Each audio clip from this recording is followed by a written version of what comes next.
Most people feel reasonably confident that they could draw a very simple face from memory. So try a quick experiment. Take a sheet of paper and draw a head. Place the eyes where you think they belong and then add the nose and the mouth. When psychologists examine drawings like these, a consistent pattern appears. In most drawings produced from memory, the eyes are placed noticeably higher than they should be. Anatomically, the eyes actually sit almost exactly halfway between the top of the head and the chin. Yet most people place them closer to the hairline. Children do this. Adults do it. It appears across all cultures. So why does it happen? The answer reveals something important about how perception works. When people draw without careful observation, they usually don't draw what they actually see. They draw what they know. What's happening here is that the brain is simplifying perception by using mental patterns called schemas.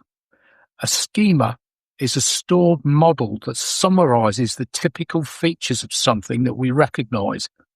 Instead of analyzing every detail from scratch, the brain activates the stored pattern and fills in the expected information automatically. This system is incredibly efficient. It allows us to recognize objects almost instantly. When you see a chair, you don't need to analyze every line and surface to know what it is. The brain retrieves the stored concept of a chair and recognition happens immediately. But that same system strongly influences what appears on the page when someone begins to draw. Here's another small experiment you can try. Place a dinner plate on the table in front of you and sit down. From your seated position, the plate does not appear as a circle. Because of perspective, it appears as a thin ellipse. The edge closest to you is slightly wider than the far edge. Now, draw the plate quickly without measuring. Most people draw a circle or a wide oval. Once again, the drawing reflects what the brain knows about plates rather than the shape that actually appears in the visual field. In both cases, the eye provides accurate information, yet the brain replaces that information with expectation. This happens because the visual world contains an enormous amount of detail. Every scene includes subtle changes in color, texture, light, shadow, and spatial relationships between objects. Processing all of that information continuously would require a tremendous amount of cognitive effort. To manage this complexity, the brain simplifies perception. It groups information into patterns and predictions that make the world easier to navigate.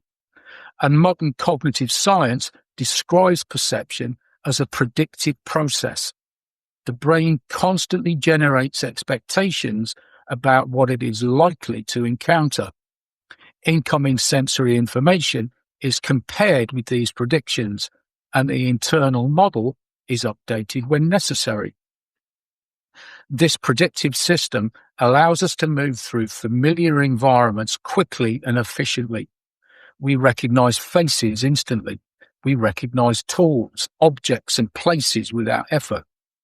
But when drawing begins without careful observation, the predictive system takes over. The image that appears on the page reflects the brain's internal model rather than the structure visible in front of us. Artists learn to interrupt this process.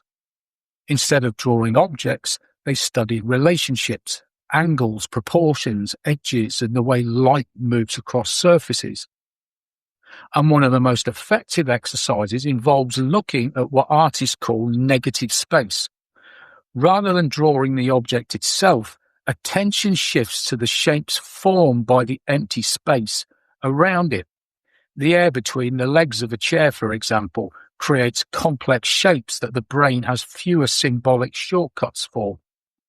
When attention moves towards these shapes, observation becomes much more direct. The influence of symbolic thinking weakens and more visual information becomes available. And over time, this changes how perception functions. The tendency to draw simplified symbols instead of observed forms offers a useful window into how the mind interprets the world more broadly. The brain constantly balances efficiency with accuracy. Recognition and prediction allow us to navigate everyday life quickly, yet they also filter out large amounts of detail. Practices that strengthen observation gradually expand what we are able to notice. Drawing exercises, attentional training, and contemplative practices all work with this same underlying capacity. As attention becomes more refined, people begin to see patterns and relationships that previously passed unnoticed. In this sense, learning to draw is not only about developing artistic skill, it is also a practical way to explore how perception works.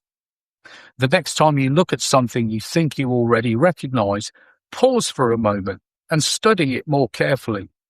Notice the angles, the proportions, the spaces between forms. You may discover that what you thought you were seeing was only the brain's simplified symbol of something far more complex.